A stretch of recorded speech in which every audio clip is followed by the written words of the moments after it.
anxiety of climbing the highest hill on the scariest roller coaster.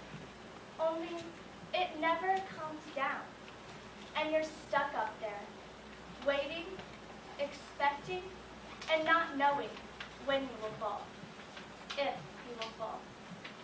17-year-old Melissa describes her feelings after being diagnosed with cancer. For every teenager, the concept of a terminal illness is a frightening thing, and the coping skills vary dramatically. Today, I would like to tell you Chris's story. A story of a life waiting, expecting, and not knowing, and how he and his friends found faith in his last wish, by Christy Galloway. Chris Hart was not your average 16-year-old. He was 6 feet, 8 inches tall, and weighed 260 pounds. In his freshman year of high school, he played on the varsity football team. He could bench press 250 pounds and squat 450. Then he was diagnosed with osteogenic sarcoma, a form of cancer. For a while, it was in remission. Then during his junior year, it returned. A couple of months before Christmas, in 1993, he was told by doctors that he probably did not have long to live. That same year, a local radio station sponsored a contest granting requests to people who wrote in with the best Christmas wishes. A member of our church wrote a letter into the radio station on Chris's behalf. Little did I know that when this letter was chosen, my world would change too. Chris's first wish was to have a stereo system for his truck. A local electronics firm obliged. His second wish was to see a Dallas Cowboys football game. That was his favorite team, and he was their greatest fan. To his surprise, he not only got to see the Cowboys play, he actually got to meet some of them in the locker room. Chris's third wish was more difficult to coordinate because of its sensitive nature. He wanted a date with a redhead. At this point, I should explain that I am a redhead. My dad came home from church one night and told me about Chris and his 3 wishes, especially his third wish. Dad, I don't even know the guy. How could I go on a date with him? I didn't go to his school. I had never met him. My dad, who is a minister, had visited Chris several times, and all he could say about him was that he was very nice, very tall, and big boned.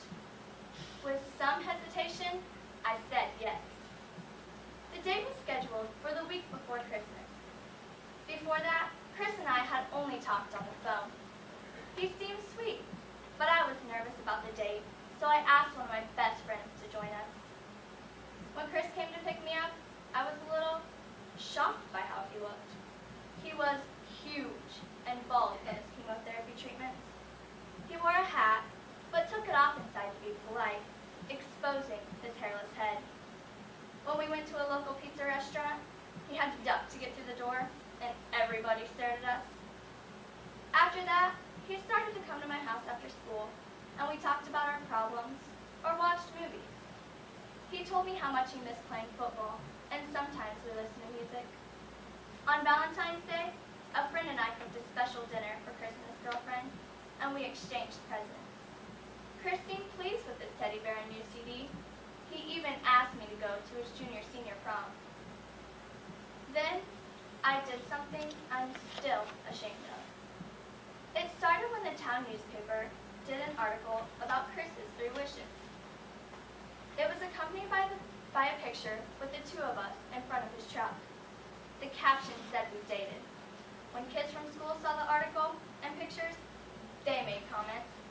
I tried to ignore them, but one day, one of the popular seniors said to me, "Hey, I guess that guy couldn't find anybody better today."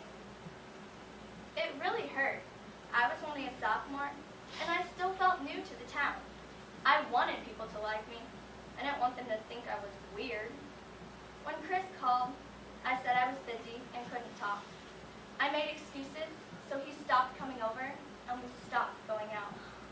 At night,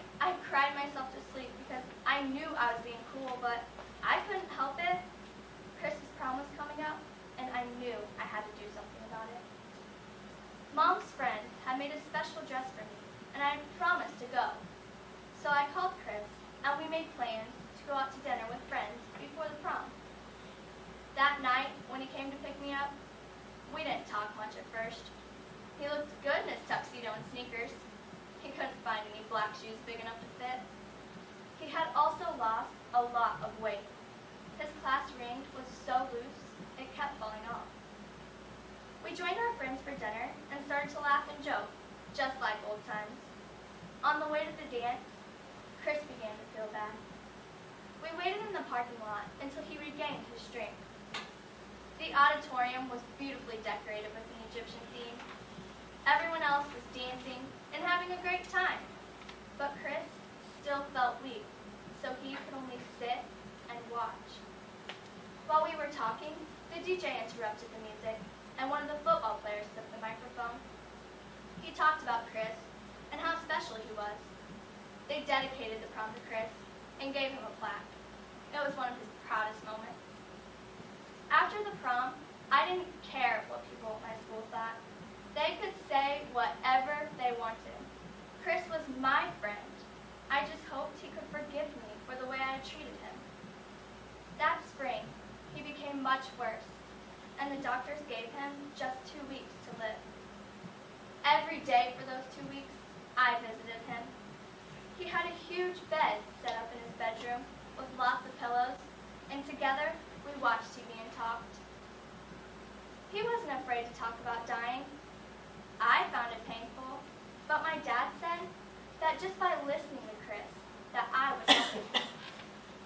Each day, it got harder for Chris to concentrate. By the last few days, he barely recognized anybody.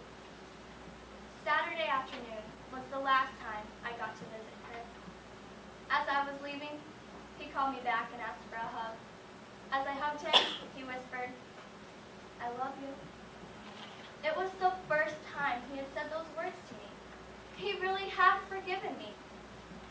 Sunday morning, I went straight home after church. My parents suggested I join them at the restaurant for lunch, but I felt there was some reason I shouldn't. Only moments after I got home, I received a phone call from Chris's dad. Chris was dying. I called the restaurant where my parents were eating, and they rushed home and took me to Chris's. Family and friends were gathered around Chris's bed. He was breathing with great gasps, very slowly. I stood there, but I could say nothing. The words just wouldn't come. "Christy's here," my dad said softly. "We're all here, and we love you." How could I say goodbye? "Dear God," my dad prayed, "please be with Chris and all of those present and his family. Give us a sense of peace as you receive Chris into your loving arms." I looked up to see Chris take his last breath. He was gone. That was 2 years ago, and I still miss him.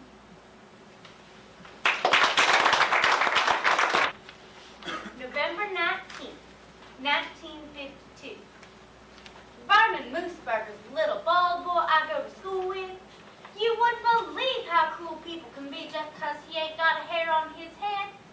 People call him ugly names like Cue Ball, Daddy Woolbox, and Henry, after the little bald boy in the cartoon funny papers.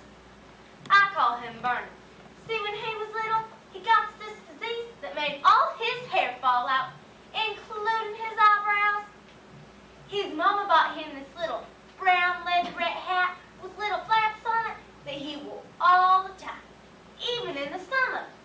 The only time I ever saw his hat off was when he was a potato at the Halloween party. Daisy Faye and the Miracle Man by Fanny Flagg. December 3rd, 1952. At Christmas time, we drew names in school. Whatever name you got, you had to get a present. We were not to spend over a quarter. I drew Reba Quigley, but then I swapped it with Patrick Coggins, who had Vernon Mooseburgers. Yesterday after school, Michael and I went down to Elwood's bridal store shopping for our presents when I saw this beautiful boy dummy they had dressed up in a checkered suit. He had the most beautifulest blonde wig on you ever did see. It'd be just perfect for Vernon Mooseburger's head. It had a part in it and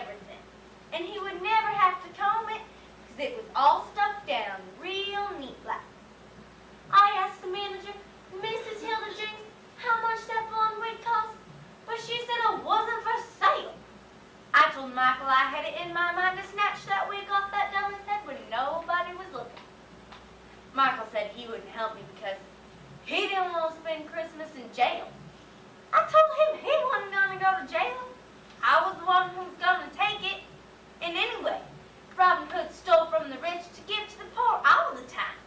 This way we were just stealing from a dead dummy and giving to the living. So it'd be all right.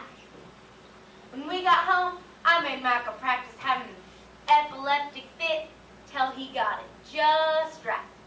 Then today after play practice, I said to Miss Florence, I said, I'm going to go walk around in this here Mother Goose outfit for a little bit, then I'll be right back. She said, don't you dare go outside and get that Mother Goose dress dirty. I was stuck. So I said I had to go to the bathroom and took off before she could stop me. Michael was outside waiting for me, and while we walked downtown, we went over our plans again. Michael went into Elwood's and started shopping, while I waited in the big drugstore. And then I followed him in. Michael was walking around looking at stuff saying, I wonder who I could buy this for. And picking up stuff and putting it down again. Then he said, I wonder if my mother would like this. He always overdoes things.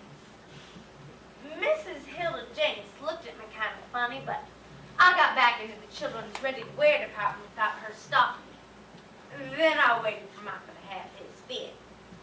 Help! I'm having an epileptic fit! He wasn't supposed to say nothing, but everybody rolled over to see what was the matter with him, and I snatched that wig off the dumbest hair, but somebody glued the stupid thing on. I pulled it off and got out of there without anybody seeing me. When we got back to school, Michael was bragging on how well he threw fits. But when I got home, the wig was a mess from being in my geography book all afternoon. But I fixed it up real nice and stuffed it with newspaper so it would keep its shape. I can't wait for Vernon to get his present. At Junior Debutante, Miss Stott says, whenever you get someone a present, make sure it's something that fits their personality and something that they can enjoy. What's better for a bald boy than a wig? He needs eyebrows too, but some of his eyebrows are painted on. Oh well, maybe I'll get him eyebrows next year. December 23rd, 1952. Today in school, we exchanged presents. You should have seen Vernon Mooseburger's face when he got his wig. He ran to the bathroom real fast and put it on. It kind of pokes out of the sides and in the back a little bit, but I told him he could use glue or scotch tape or something, then it'd be just right. Everybody loved it except K. Bob Benson, who said it looked cheap, but I'll bet you it's worth a lot more than a quarter. December 29th, 1952. Don't you ever shop at Elwood's Variety Store? They hire a group of mean and evil people who like to torture young children. Last night, Mrs. Hilda Jenks called Daddy on the telephone and told him that I had stolen a wig off of a dummy in the children's ready-to-wear department while some